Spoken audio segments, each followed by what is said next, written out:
Zabbuli 52. Lwaki okwenyumiriza mu ttima gw'omuzira? Okusaasira kwa Katonda kwa lubeerera. Olulimi lwo luteesa eby'obubi obwereere ng'akamwana ak'obwogi lukola n'obulimba.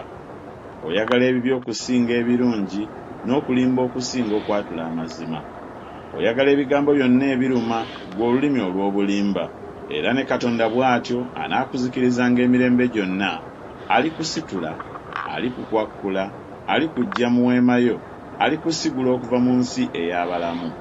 Era n'abatuukirivu baliraba, balitya, balimusekerera nga boogera nti, laba ye wuuyo ataafuula Katonda maanyi ge, naye ne yeesiga obugagga bwe obungi ne yeenyweza mu bubi bwe.